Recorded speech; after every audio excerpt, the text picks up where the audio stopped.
Welcome to Confessions of a Cyberpsychologist. I'm Carolyn Freeman, and today I am chatting with Genevieve Bartuski about online harms and forensic psychology in AI and data privacy. Genevieve is an internationally recognized psychologist on privacy and an AI governance consultant. She's also a forensic and cyberpsychology specialist and a BPS chartered psychologist, and she currently operates as a privacy consultant, integrating forensic psychology, AI ethics, and data privacy to help organizations design AI systems that are not only compliant, but truly aligned with human values. Welcome, Genevieve. I'm so delighted to have you on board. Thank you. That was a wonderful introduction. I appreciate that. Genevieve, before we get into chatting about the work you currently do, can you tell me a little bit more about who you are, what you have done in the past, and what the pivot point was that sent you down the road of cyber psychology? Sure. So I am miles off from where I thought I would be in my career. So I have my doctorate in clinical forensic psychology. And when I finished that, I ended up going out to Oklahoma, where I worked for the Department of Corrections. And so I worked on death row. I was in Supermax. So you think the most violent offenders, those were my guys. Those were the ones that I worked with. And I was also on the crisis negotiation team, which most people know that as the hostage negotiation team. So I was on that as well. And I was there probably about like three and a half years or so. And I was like, okay, I want to do something a little bit different. And I took a job out here in Virginia. I worked for the state hospital, which was more forensic oriented. So I did a lot of stuff for the courts. I did like not guilty by reason of insanity assessments. I did competency to stand trial assessments, a lot of expert witness testimony around that. I also went to court quite a bit for involuntary commitments and emergency hospitalizations. So that's pretty much what I did there. And during COVID, I mean, just to be really frank, I burnt out. I was just done. I mean, there's a lot of stuff going on. I was like, you know what? I don't know that I want to do this anymore. And so in the infinite wisdom of my mother, she's like, well, then do something else. And I'm like, well, wait, I can't, like, I went so far. I have my doctorate. Like, what else would I do? So I ended up going back to school and getting my master's in business administration. So I have my MBA as well. And then I worked in ed tech for over a year. And when I was working in ed tech is when I started to become more interested in privacy. And that was my gateway into working in tech. Because like as a psychologist, constantly aware of privacy and of data. You have ethical standards around like collecting data for research, informed consent, HIPAA, when you're treating people, how you maintain files and records and how long you keep them and all that stuff. So it had never occurred to me like to think about privacy and data privacy within more of like a corporate business environment and technology. And we had a really great privacy officer at the time.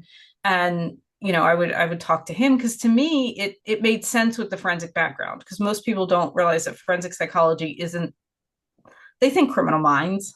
Like, and I've done that training. I have with the South African police. So I've done like the criminal profiling training, but for the most part, like forensic psychology is really the application of psychology to the law. And so that's how I started to get into that. And when I left that company, I started working with primarily EU based companies around privacy and like helping them come over to the US because our privacy laws are like wild for the states that have them.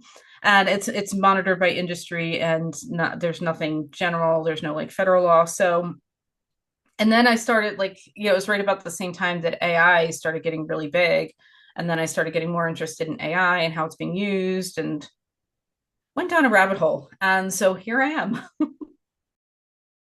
In terms of starting your career as a forensic psychologist, working with the Mm-hmm. prisons and prison system, and you've also, with your privacy practice and clinical work, you said that technology is deeply intertwined within these areas, influencing Mm-hmm. everything from communication patterns to mental health outcomes. Mm-hmm. How does the work that you've done in forensic psychology and your clinical and consulting work feed into the Mm-hmm. work you do now? That can be a big answer, which is fine. Um, so where do I start with that? So just something that people can grab onto. So what I see a lot of now is there's a lot of chatbots, there's a lot of AI. And so what I'm starting to see specifically with adolescents is AI becoming a replacement for social interactions, which can be helpful for kids who don't have anybody to connect with. It can also be harmful. So there is definitely a balance there. I'm also seeing the rise of therapy bots and mental wellness technology, and that I see a place for it, and I see how it can be used. I mean, there are so many use case scenarios where I think like AI would be really helpful here. One of my concerns when I see this rise of AI therapy bots, number one, there's not a lot of psychologists on the back end designing these, and to me that's a very big problem, because psychologists have special training. We also have ethical codes. I mean, there's a lot of stuff that goes into that, and also, I mean, AI can't make decisions. And one of the things that as a psychologist and as a lot of other mental health professionals have, when you whether you're, an MFT or social worker, we have a couple things that we have to follow. So we have to follow duty to warn. So if we find out, like if I find out one of my patients who I'm treating in private practice intends to harm somebody else, I have to take reasonable steps to protect that person. It's a federal law. There's also laws around what's the word I'm looking for? So I'm what's called a mandated reporter. So if I know of elder abuse or child abuse, I have to report it. AI doesn't have that. So you could be having a kid telling AI all about abuse that might be happening at home or at school or something, and AI, like, who does AI tell? Like, what do they do? What are and it can't go for, you can't, like, I can call up my colleague and be like, hey, I've got this ethical dilemma, like, what do I do? Like, AI doesn't do that. So that's a big concern of mine. And also there are 50 states with 50 different emergency mental health laws, which require most of them have the same stuff. Like if somebody's suicidal, with an act in furtherance, or due to a mental illness, they're a danger to themselves or others, or they're unable to care for themselves, there are steps that have to be taken for that person to be involuntarily evaluated for their own safety. And again, like, AI is not getting trained on those mental health laws or how to make those decisions. And so that's just really concerning to me. And so that's one of the other areas.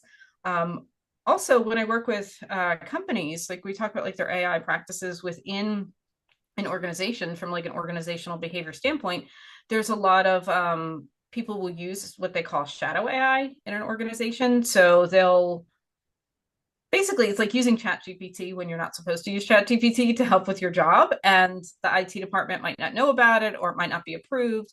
And so people are inadvertently releasing company information, they're releasing client information. And so, I do some work around that as well. Like, how do you curb that? Like, my idea isn't just be like, come and educate, which is important, but also understand why they're using ChatGPT. Is it because there's too much on their plates? There's too much that they need to do, they need to get done? Is there undue pressure? All sorts of stuff like that. So that's just a handful of ways that I get into it. And I know it seems like I'm all over the place, but there's not, as I've said, like, there's not a lot of psychologists in this area. So there's so much to do. I think that is the key. There's not enough psychologists who are focusing on AI and how Mm-hmm. it impacts the human, both in Mm-hmm. the real or kind of the home-based environment as well as in the workplace environment. And Mm-hmm. I'm very interesting that you said that there's not really any psychologists behind the therapy bots. And that's a real issue because you brought up some Mm-hmm. really good points about duty of care and making Yeah. sure there's someone in the background who, if someone's starting to Mm-hmm. talk about suicidation um, Mm-hmm. and self-harm, there's no one there to catch them. Whereas if you go to a Correct. therapist, there is someone there Mm-hmm. who can catch them in some way, shape, or form, because otherwise, as a therapist, you're liable for Mm-hmm. that, aren't you? Yep. Yeah, And I'm not saying all of them, so I don't know, but I do know, like, I'll give a shout out to Help Text. They actually do have a psychologist on staff cool. who is actually working on all of these issues, and like they're taking the steps to do the right thing. So I won't say just all of them, but there's a lot of them. I mean, they're just coming out so fast. Yeah. And I'm like, there's no way you've got the right people in the back. Yeah.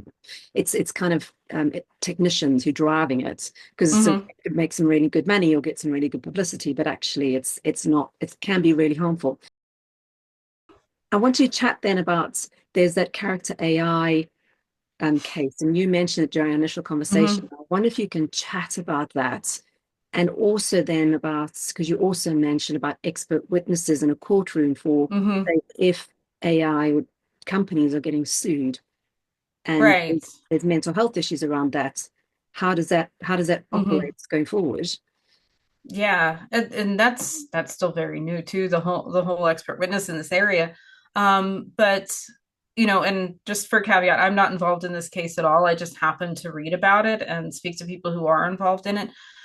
So in the simplest terms, character AI, this kid was using character AI, and the conversations with the chatbot led to this child completing suicide. And child was a teenager, and I read some of that interaction with what that kid had talked to with that chatbot.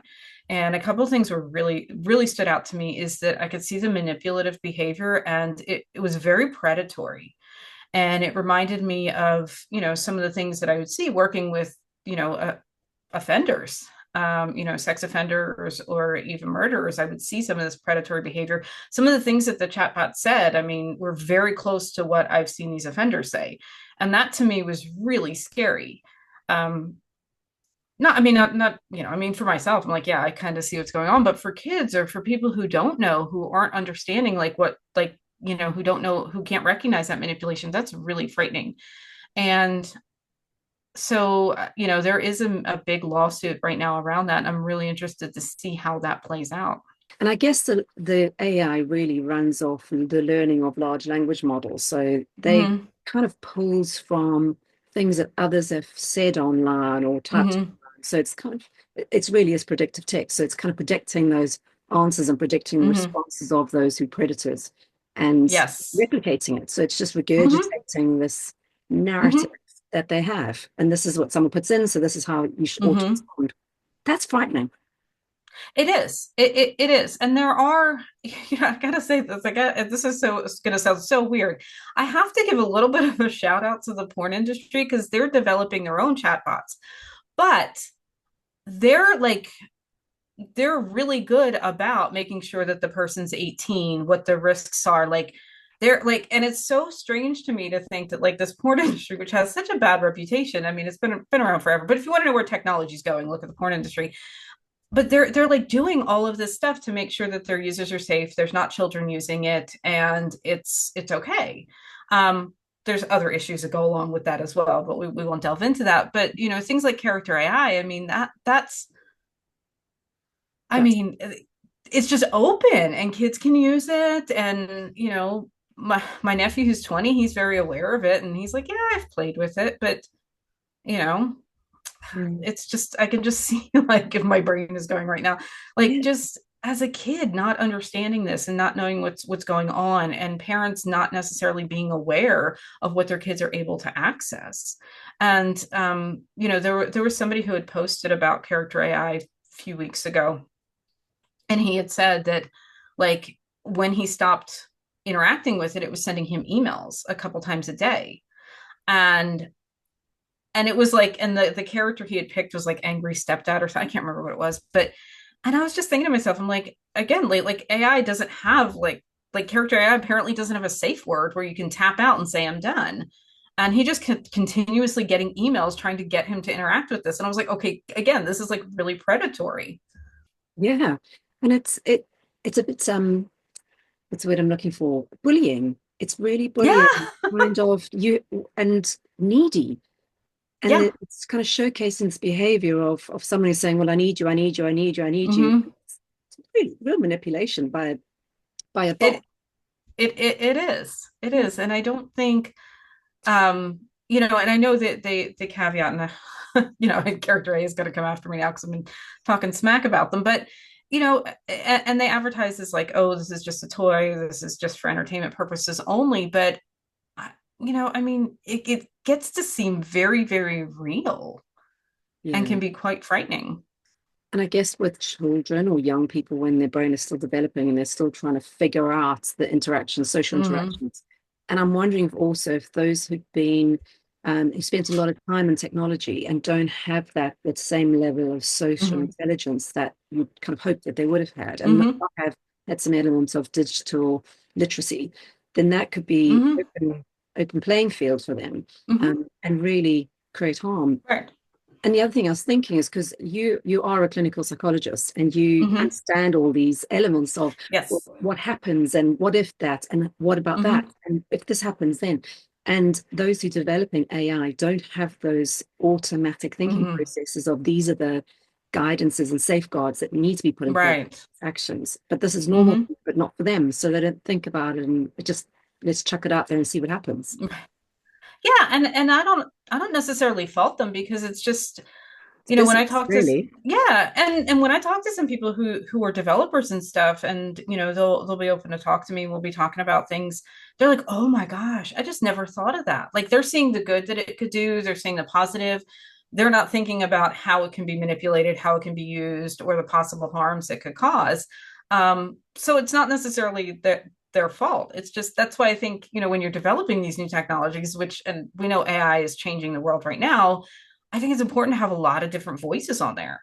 Not just psychologists, but also I was speaking to a linguist. They have their PhD in communications, I believe, and they were talking about different dialects and how words have different meanings in different cultures and different communities, and even like the sub communities within the United States. And I was like, oh my God, like you need to be involved in this as well.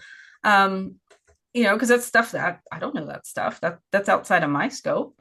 Yeah, but even all words have meaning, and Hmm. a slight difference in the word use can change the complete meaning of something and can change how Hmm. you interpret it. So you're right, it's kind of cultures and subcultures, and even across the West, the same word will mean a different thing in different Yeah. languages or Yes. different cultures. But that, yeah, and I think that's the key is that every single technology company needs a psychologist and Hmm. someone who understands all these nuances and all these things that they've been trained in of what happens when. Hmm. And if someone says this, then actually you need to put some safeguards in place. So these need to be the barriers Hmm. of the bowling alley. Let's put some Right. tracks up. Keep people Yes. in the space rather than they just head into the gutter all the time. Yes. Exactly. Exactly. And like you said, like words have different meanings. And I went to school in the UK, and I can remember spending, going from a girl who grew up in Philadelphia, to living in Glasgow with its own accent and dialect. I think I spent the first month not knowing what anybody was telling me. Like just because the words have such different meanings, and the words I would use versus words other people used, and it was very fun. It's definitely changed my how I view the world. Yeah. And even the accent. There's so many times I kind of up to the north of England and I just go, I know you're speaking English, but I have no Mhm. idea what you're saying. Yeah, yeah. When somebody said like there was a lorry in the car park, I'm like, what's a lorry? Like it's not a word that we use here in America. We would just call it a big truck. Staying in the world of forensic psychology in the Hmm. digital age, how do you think forensic psychology is being challenged or transformed by the digital landscape? Hmm. I'm anticipating over the next couple of years, and we're starting to see it now, like more lawsuits around technological harms, around privacy violations, around AI doing harm, like you're seeing with character AI. A colleague of mine is right now involved. She's an attorney, and she's involved in a lawsuit against an ed tech company over privacy. So I see more of that, and there's not a lot of psychologists like really looking at how do we look at those harms, like how do we assess those harms. And so one of the things that I'm involved with the internet safety committee, and what they're doing is actually, I love that they invited me on because it's a bunch of software engineers who are trying to actually measure the harms and measure the dangers around technology, and look at not just sort of the black and white harms, but also they're like, hey, we need somebody to help us with the social harms and the patterns and how it affects people. And so I think um, forensic psychologists are going to start to get more involved in that. And so I'm hoping to set myself up, personally, is to be one of those, like, oh, hey, we've got this case. Let's call Dr. B and see what she thinks. And on that note, how do you think we need to assess risk and harm in online environments, say from a Mhm. forensic cyber psychology perspective? Oh, that's that's tough because I mean, I don't think there's a really clear answer. Right now, the work that I'm doing with the committee is we're looking at the different types of harm. And so there's harms related to like, like one of the things that we were talking about last week is like subscriptions, like how you have to subscribe to something to be able to access a website and sort of, things like that. And then you end up getting emails all the time. You get bombarded, you get overloaded. I mean, my one Yahoo account I don't even use anymore. I've got like 16,000 emails in there and it's nothing personal in there anymore. Um, yeah, so there's things like that. There's also something I'm seeing more of is people talking about privacy fatigue because we constantly giving away data. Constantly, do you accept these cookies? Well, what happens if I don't accept these cookies? Like, should I accept these cookies? Like, I don't even know what they are. Or it's, I have a Samsung phone and I swear every week I get updated privacy policies. And it's exhausting. And most people don't understand this. And the privacy policies are written by attorneys with really difficult corporate speak. And so people don't understand what they're giving away. So they're just like, not realizing what, you know, giving away their data, how it can harm them down the road. Whether somebody knows information about them, targeted advertising, it's easier for stalkers to find you. But it's not just about the fatigue that is involved, because you're right. It's like Mm. all the T's and C's are written in legalese, Mm. and they're so Yes. long that there's no way you're going to read through all of them. It's just like most No. T's and C's, you just go, yes, just sign it. Mm-hmm. Just, okay, that's fine. Mm-hmm. But then there's a lot of worry about, are they listening to me? What are the information they're taking Mm-hmm. from me? So do I trust my phone, even though I use it all the time? Do I trust it? Will I have to give away some Right. of my privacy and sense of self in the process of giving away, Mm-hmm. being able to access things that like my bank Right. and my emails? Yeah.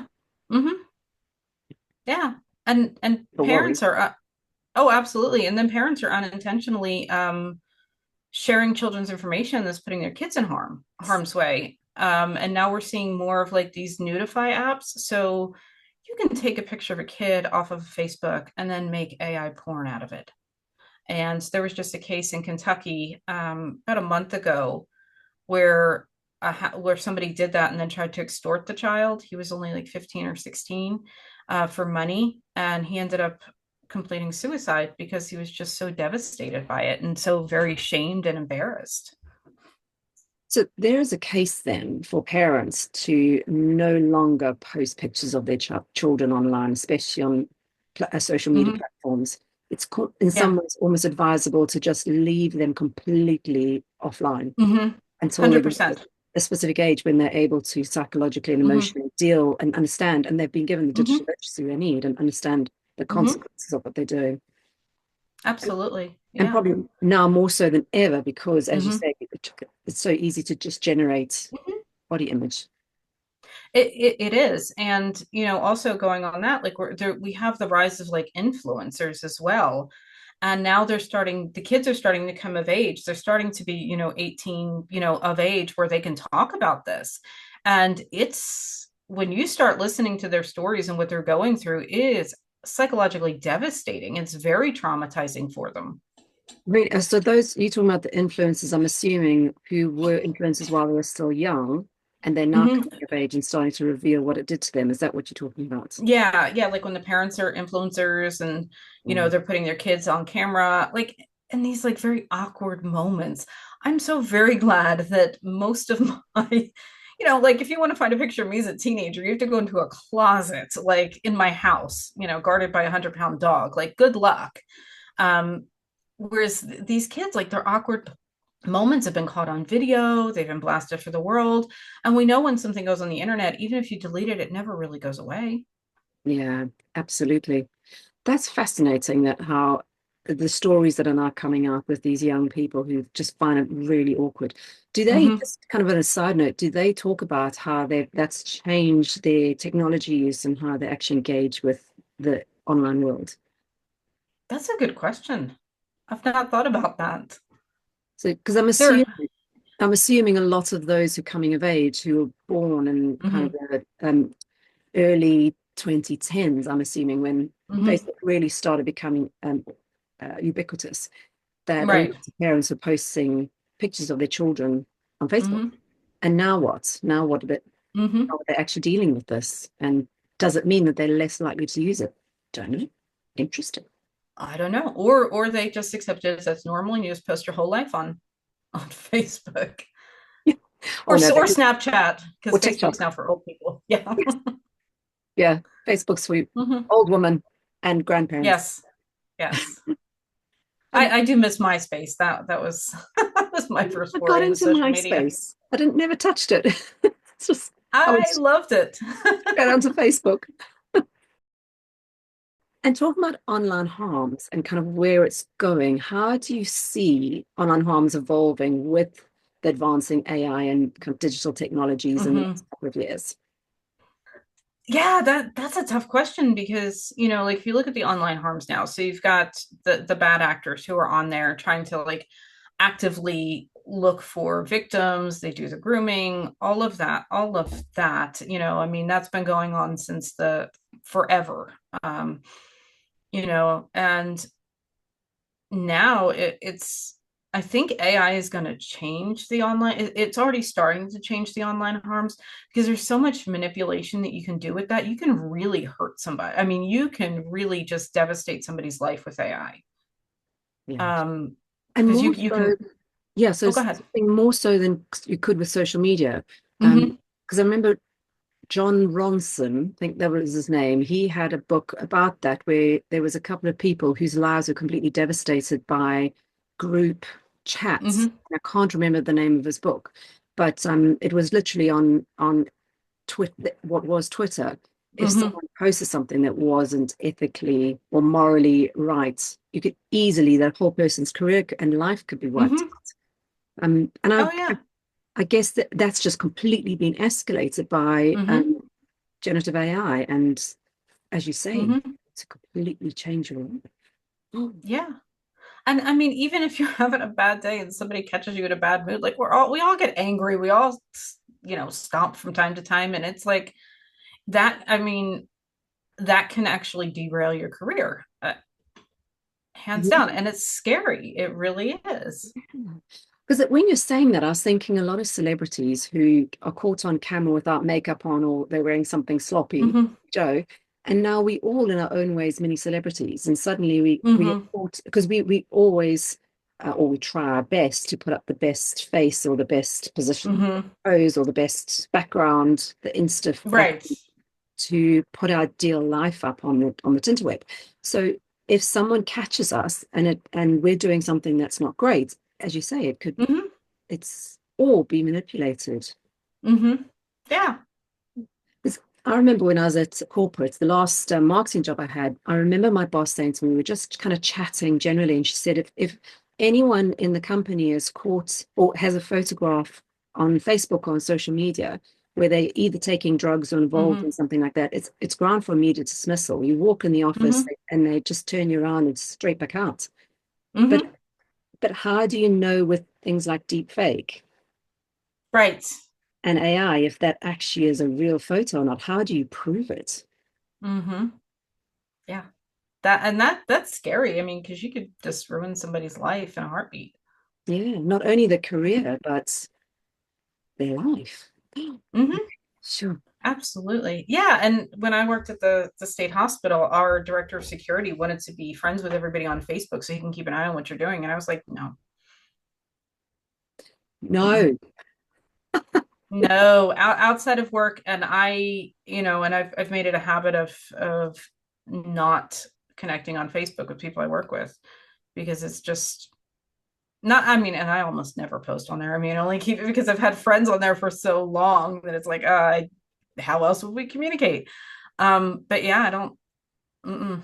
Yeah, I'm mostly a lurker now on Facebook. I wouldn't really post anything. It's just like, what is everyone else Yeah. doing? Oh, adverts, adverts. What is it? Oh, they're doing something. Adverts, adverts. Hmm. I just don't Yeah. with Yeah. Facebook anymore. Yeah. Even then, I don't really, I'm just kind of like, oh, do I have any notifications now? Mm-mm. Exactly. Mm-mm. Exactly. In terms of psychological risks of living in a world where your data knows better than you know Hmm. yourself, and especially when going back to our conversation around therapeutic AI, what do you Hmm. think the psychological risks are of having your personal life really online and potentially AI picking up on that Hmm. and kind of doing a deep dive into whatever you've got online and profiling you, psychologically profiling? Yeah.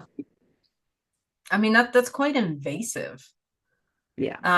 Yeah, I think about this. So I can remember sitting in my doctorate program, it was a decade ago at this point, a little more than a decade ago when I was in there. And this is before AI. And this stuck with me and it's only getting worse. So I can remember our professor talking about, advertising and how psychologists are using advertising and stuff like that. You're marketing, so you totally get it. But he was talking about how even back then, even more than a decade ago, stores could figure out what was going on with you before you did based on what you were buying. And he told the story of this one girl who the store knew she was pregnant before she did because her buying habits unconsciously changed and sent her coupons for like diapers and prenatal vitamins and stuff like that. And she was a teenager. Oh, wow.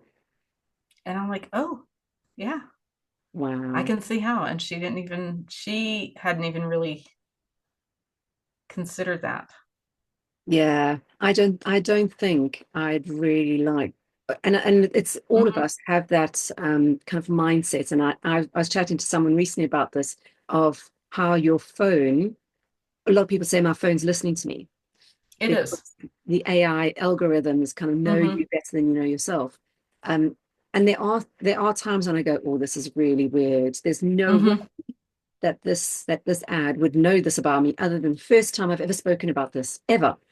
Um, Hmm. and in particular, when I was first time I started talking about having hot flushes, going through menopause, and suddenly I was getting these adverts for kind of heat release clothes. I'm like, this is really weird.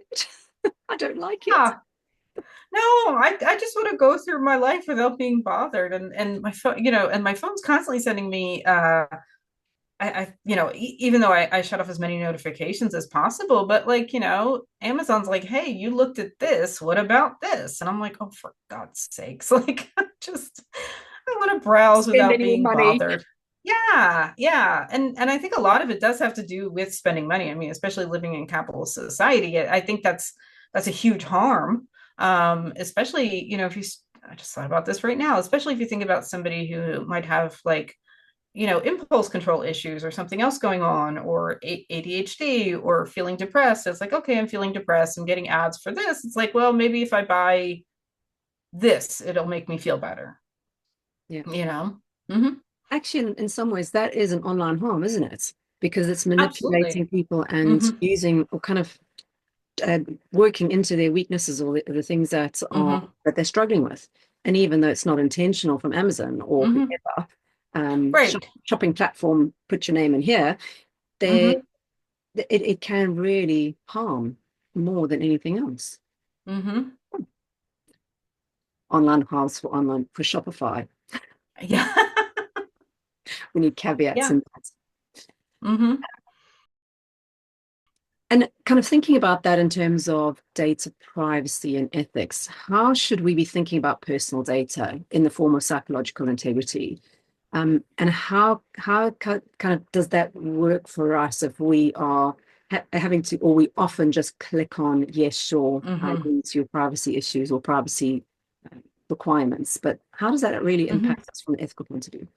I think it impacts us in a lot of ways. So even though I live in this world, even though I'm a psychologist, I get it.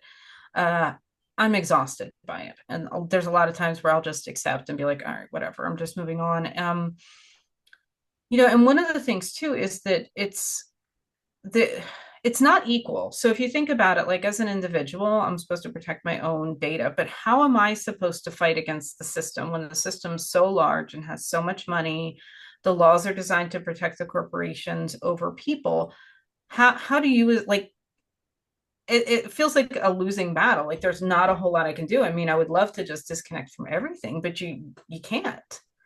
I mean, the thought of living in a little cottage in the woods without, with only, dial-up internet would be fantastic at this point in life. But it everything is online. And so as a person, it's really difficult to navigate that. And ethically, I mean, I do advocate for the companies that I work for, and I've worked with consulted with some really good companies. Um, Collect the least amount of data. I mean that's as simple as that. But like, why do they need to know all of this stuff? Like, why? Why do you need to know everything about me? Like, why do you need to know this? Am I over 18? Yes. Like, that's all you need to know. You don't need to know the year I was born. You don't need to know my birth date. And I'll be honest, so half the time I'm like, who's gonna verify it? Like, you're not asking for my ID. I'll just put in another birthday. I like that. I've never thought of that before. I just automatically put in my birthday and think, flip, I'm getting old. Oh, I'm scrolling too many Yeah, times through this little wheel. I know. Yeah. We joke over here. It's like you're scrolling through the wheel and the price is right, where like, I don't know if you got that over there. Too many scrolls going on. Yeah. I mean, and like if I buy wine at Walmart, like they scan my ID. I'm like, why do you need to scan my ID? Like I'm obviously in my 40s. Like it's oh, we have to make sure you're 21. I was like, yeah, that happened a long time ago. Like, Yeah, half my mhm. life ago.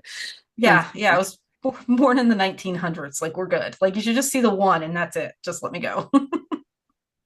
Exactly. Thinking about, I'm kind of going back to forensic psychology. How do Hmm. you think that it can better inform practices in terms of tech policy or Hmm. platform governance or kind of areas around ethics, and especially when it comes to things like AI? Right. No, that's a good question because as a forensic psychologist, I'm always thinking about like how that can be how this would be brought into a legal system, like either civilly or criminally. I'm always thinking about that. So I think having a forensic psychologist or somebody who gets that would be really good to have on staff because it's like, oh, well, I can see the psychological harms that can come from this and how this attorney would make a case for this. I can see the legal question that would happen with this because even though as a forensic psychologist, like I'm not legally trained, like I'm not an attorney, I don't pretend to be one on TV. I did have to take a lot of legal classes and have to do a lot of legal training.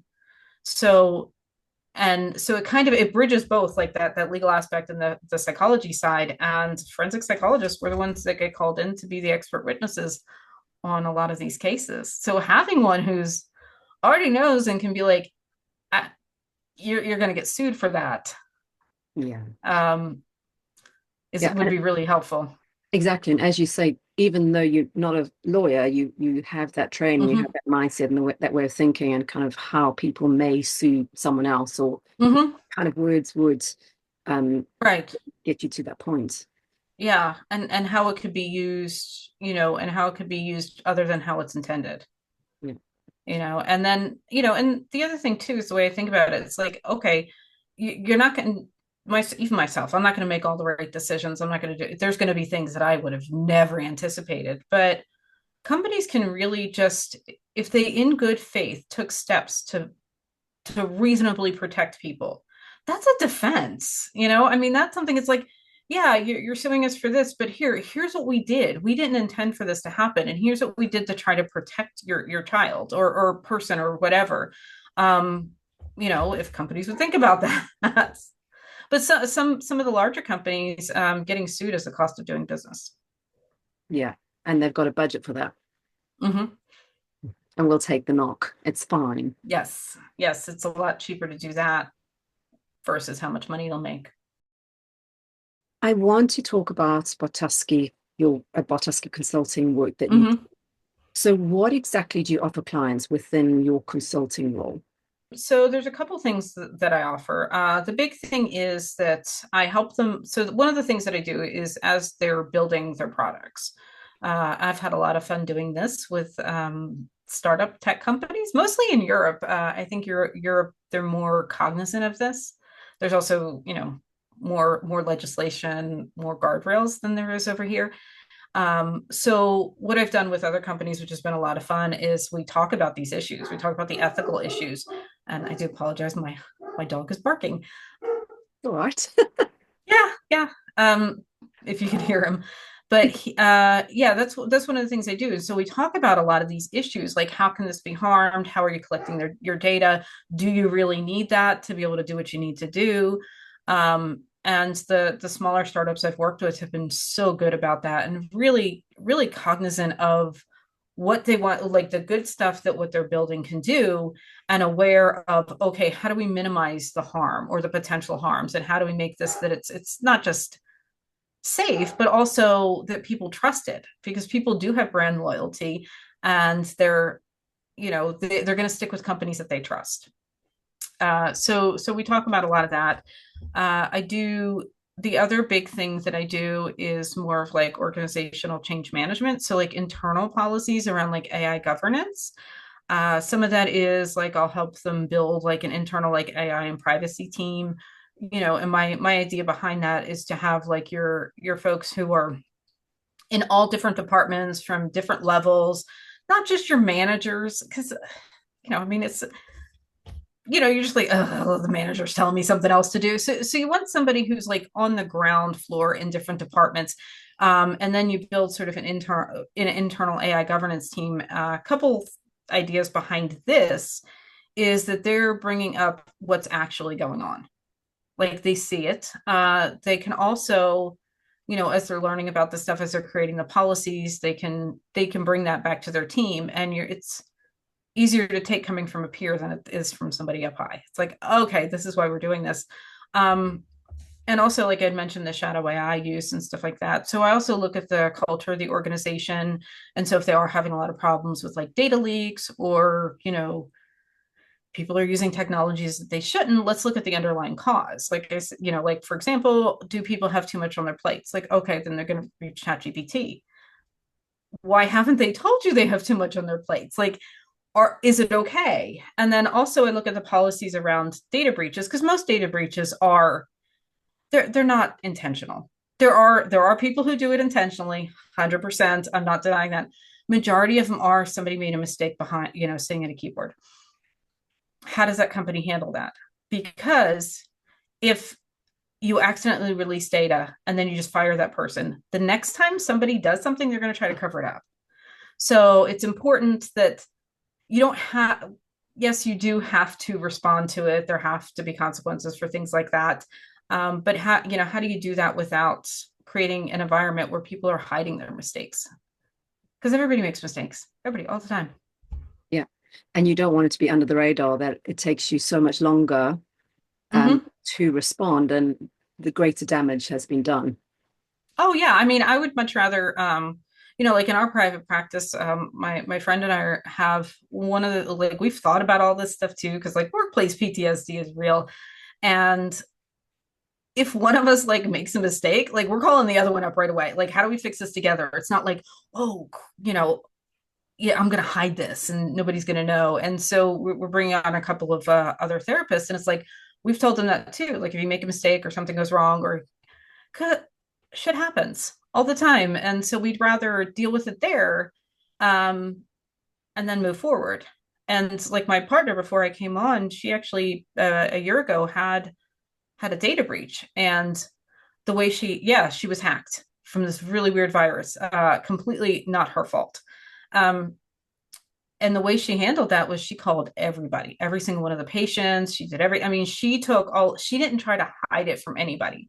And she retained all of her clients because she was so honest with them. And she was like, hey, this is what happened.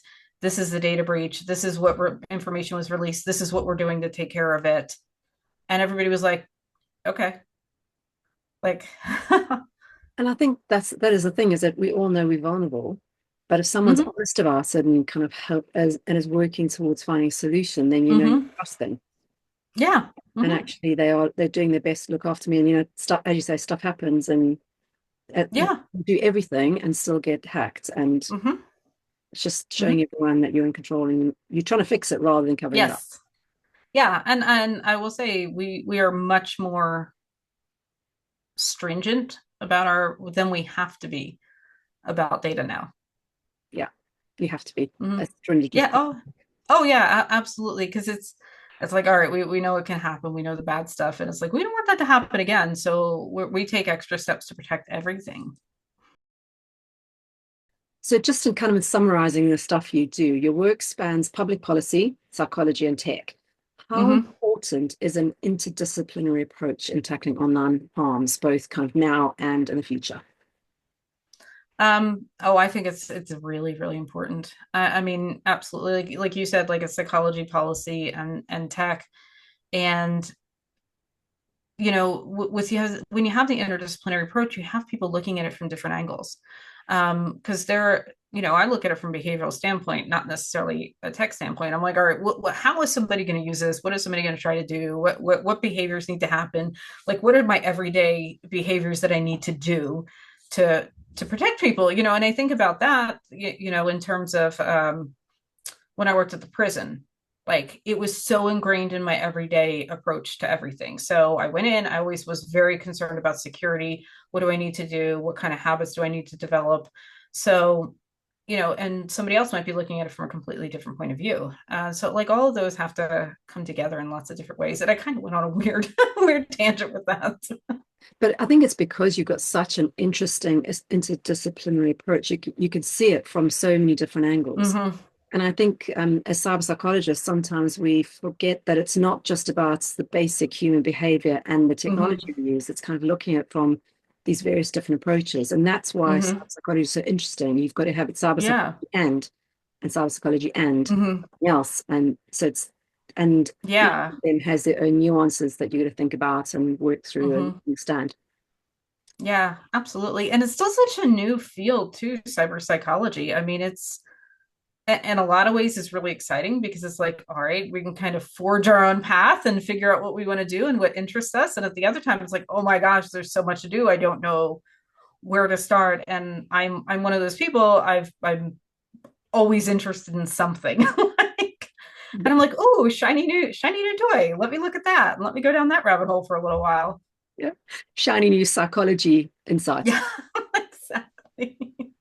Yeah, that's like me. Yeah, Hmm. I have to pull myself back from a lot of rabbit holes on a regular basis. Yes, yes, absolutely. And because there's so much and like human behavior is so dynamic and so complex and there's so many caveats to it. It's not just like the psychological stuff. There's like cultural things and I very much enjoy different cultures and how people look at things based on their culture and I love that stuff and and we live in a global very much a global economy right now. I don't think I go a week without having at least one call with somebody who lives in a different country from me. Um, and two of my very close friends are in the UK and we've had the same group chat for, I don't know, 20 years now. So it's always very interesting to me, like how all of that comes together. And I love languages too. So I'm always thinking about language and yeah. And then somehow I related into to cyber psychology and forensics and, you know, which all started with me reading The Silence of the Lambs when I was like 15. So Yeah, I still won't watch that movie. I just can't. mhm.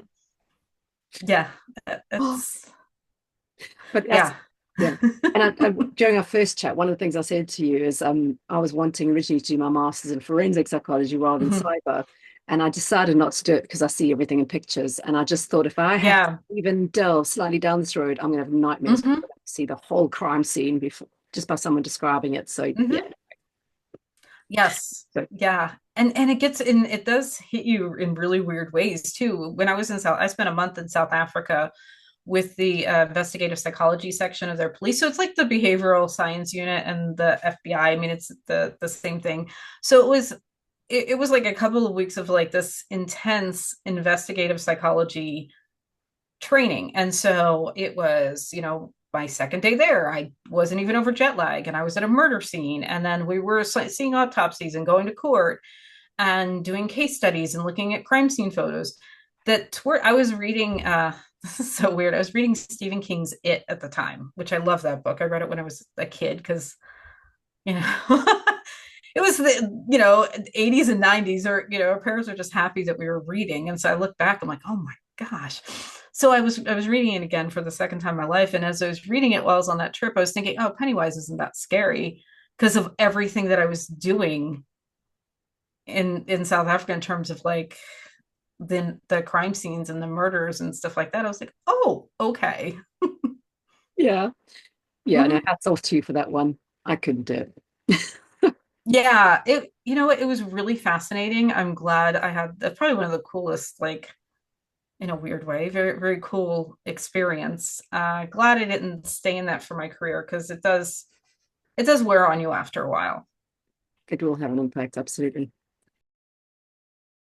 Genevieve, what is the most important question I haven't asked you yet? Maybe how to get into this area for those who might be interested. That's a good question. How do people get into this area, especially if you're looking at forensic Hmm. psychology and ethics and AI and Hmm. cyberpsychology? How do you think that someone can start the process and get into what you do now? Hmm. So it depends on what they want to do. So if they want to do like get into it from the expert witness side, where they'll be considered an expert in this area, my I would recommend getting your doctorate in psychology and becoming licensed. You don't necessarily need to get your doctorate in forensic psychology. I actually recommend getting it in clinical psychology because you can still do forensic stuff. And then also take additional forensic training as well. I did some additional training at the University of Virginia.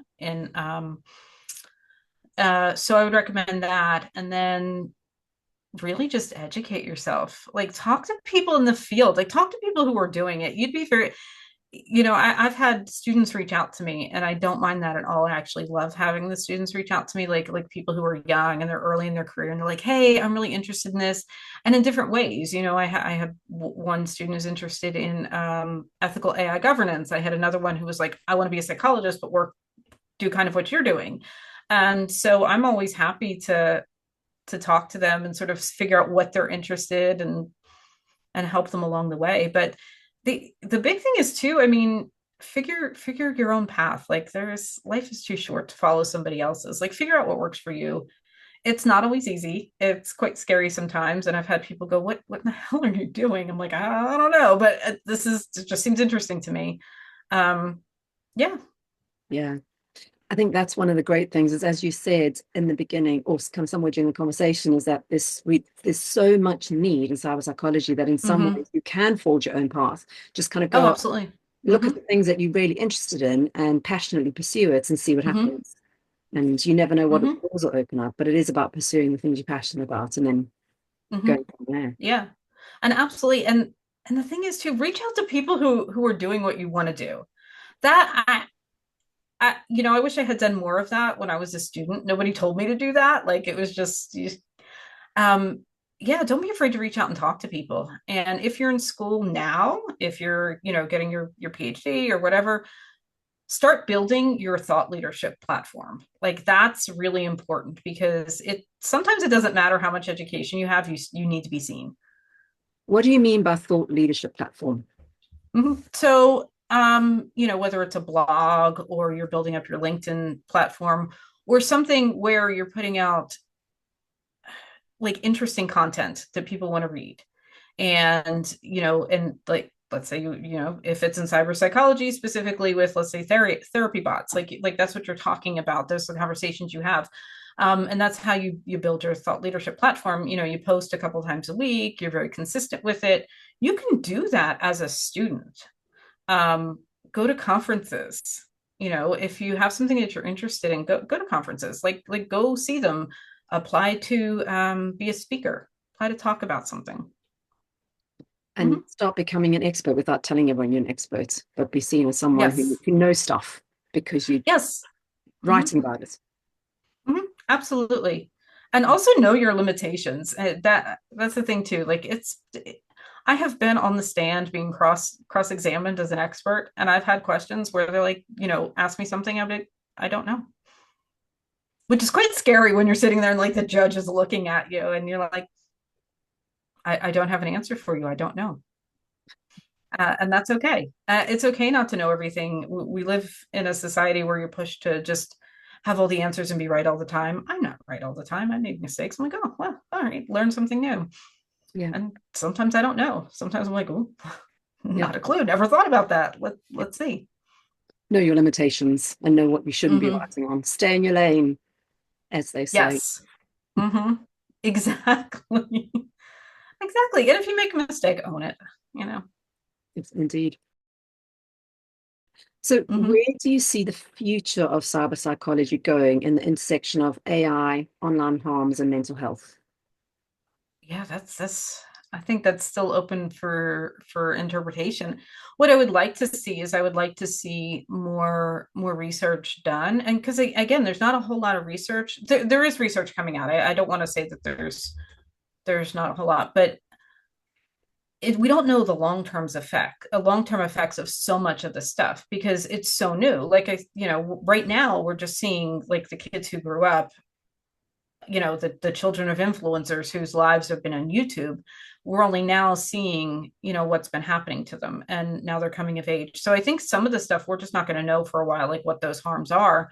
And so I think that's going to be really interesting. And I think we'll see more psychologists get involved in that. At least I hope so. That's my thing. Get involved with it, hopefully on a policy side as well.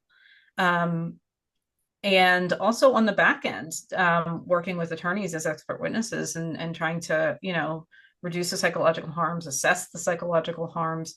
And I think at some point it will start to fraction out a bit because there are so many different areas.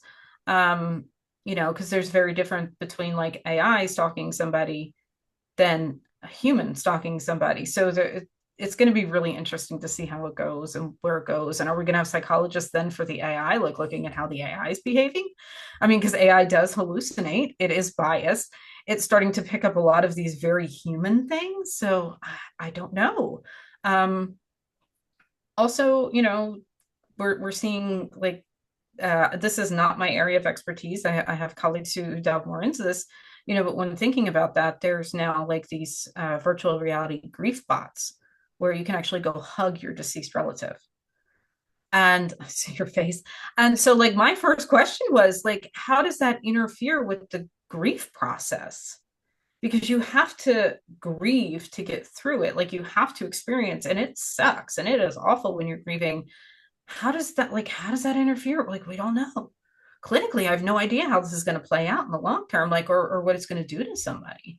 I mean, are we going to have people, from Great Expectations, like Miss Havisham, like running around with this like decaying cake in the house? Like, I don't know. Like, I just have these images of everyone walking around town in their black yeah, outfits and just with decaying cake. yeah. Hmm. But yeah, that's going to be an interesting topic for us to explore in another podcast, I think. Grief bots and how Yeah. it interrupts the grieving process, or Hmm. potentially, because there's not a huge number of psychologists or clinical psychologists or therapists Right. who actually deal in the grief Hmm. space. So chatbots really are good for some people, I'm guessing, are Hmm. used by some people to help them through this process. But what Yeah. what is it doing? Is it harmful? Is it harmful? Hmm. Oh, interesting. Yeah. And I'm also worried about like the dating chatbots. Because Mm. we've seen over the last like 10 years like the rise of like the red pill, the misogyny. We're seeing more and more of that. um like how is that going to change people's expectations? There's a lot of talk too about the male loneliness epidemic, and how a lot of women are just like, I'm not dealing with your crap anymore. And so I'm like wondering, like, how is this going to change those expectations? Like is it going to be like harder for people to form those like normal social interactions? Like, and a lot of these bots, like, they're, like my friends will be like, like if I'm acting like an ass, they're gonna be like, Jen, like, come on, like they'll tell you something's a bad idea. Like, are the bots gonna do that? I mean, I have no idea. I have no idea how it's all gonna go, how it's gonna affect people socially or clinically. That's interesting from an Necessaries. unintended consequences perspective. Because I was chatting to an online sex therapist, and it's someone who Mm-hmm. deals with sexual offenders online. And then when you're talking about the porn bots and how they're Mm-hmm. kind of changing that, what is that? Because she was already talking about how watching pornography has changed people's expectations Mm-hmm. of a sexual encounter, both Mm-hmm. in a dating relationship as well as a permanent relationship or long-term relationship, Right. and also with Mm-hmm. young people. They have this expectation of a sexual encounter, which is very Mm-hmm. different. It's very mechanical versus the relationship-driven encounters. Right. And I wonder how that's going to change from the sex bots or the porn bots Mm-hmm. and what that's going to do to expectations alongside the dating apps and the dating bots Mm-hmm. and these emotional bots, and what are the unintended Yeah. consequences for the younger generation who aren't Mm-hmm. experiencing those in-person committed Right. relationships where you have to work through all the stuff Mm-hmm. and stick it out rather than just kind of letting go. Mm-hmm. Oh yeah. There's I could totally nerd out talking about so many things. Yeah, right. We need more Mm-hmm. cyber psychologists. Come on, people. Yes, yes, join us. Don't worry. It's There's there's lots to you're not do. stealing you're not stealing work from anybody. Like, there's No, too much. exactly. Exactly. Yeah. And And I wonder, these are things that I think about. I'm like, I wonder how that's gonna work. Like it's, and then and I was just reading because I take French lessons too. So my French tutor sent me over an article. It was in French about how TikTok has been influential in the rise of like these dark romance books through book talk. And are there unexpected consequences? Like, how does this affect people? And because me, I'm like, read whatever you want. Like, I was reading Flowers in the Attic at 12, which probably explains my whole career. yeah, I mean, and it's very interesting. So I'm like, okay, because it is in a way, like TikTok influences, like, or it gives people, one of the good things about TikTok is it does open people up to different things that they can see. I mean, it's much more international than Facebook. And I have because I'm learning French, I have my TikTok set to French, and I know TikTok and the data stuff. Like I know, I was like, but it gives me different stuff with the algorithm. So it was really interesting to read that article and sort of the whole psychology behind these dark romance books and TikTok and how it could be impacting. Because for women over 18 who are reading these books, fine, have at it. But adolescents are reading these, and they giving adolescents unexpected expectations for very toxic relationships. So it's just fascinating to me, like all of this stuff. yeah. This is why we psychologists, because this kind of behavior, what's it going to do? How's it going to affect Yeah, someone?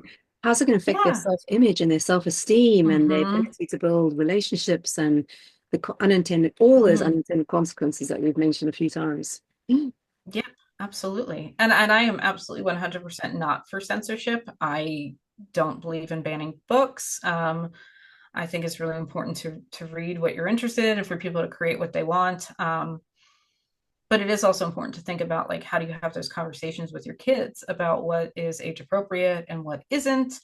Um, and talking to them about like what they can access online and how they do it. And and and that's a tough thing for parents to navigate. Like my nephew lived with me for most of his teenage years. One of the things he said to me, and this really stuck with me, and he said to me, he said, Aunt Jen, he said, the stricter you are, the sneakier I'm gonna be. I was like, oh, you little shit. I'm very glad though that he was candid enough to say that to me. And so that's something else, like when you're trying to keep your kids safe online, this is stuff I think about too. Like, you don't want to like be so overbearing that they're not going to tell you if something happens, but at the same time, like, how do you protect them? Like, how do you have those conversations? And it's tough. It is tough, and it kind of touches on all the laws that a number of countries and are kind of trying to bring in to Mm-hmm. bring phones and social media to under 16-year-olds. Because you're absolutely right. The tougher you are, the sneakier they'll be. Because if they want Mm-hmm. to get online, they will get online. And I know Yes. if teenagers, way Mm-hmm. back when I was a teenager, the same thing. I'd do stuff. Mm-hmm. I wouldn't tell my parents. I wouldn't tell anyone. Why should they know? Yeah. I'll get in Yeah. trouble. I'm not telling them. Exactly. And then you have to weigh that against them building their autonomy and their social skills and their ability to problem solve and it is it's tough. I think it's always been tough to raise kids. Yeah, I don't think one generation has it easier than the other, but I think that social media and AI, it complicates things. it does. It really does. Yeah, Hmm. yeah. On a lighter note, we kind of got in the last question of the podcast, and there's something that I ask all my guests to do is kind of talk about any particular favorite cyber psychology related book that you normally recommend others to read, and especially if it's in your kind of field. Like if you want to look at interpersonal relationships, I would, especially between like, so I'll talk about this since we were talking about like the porn bots.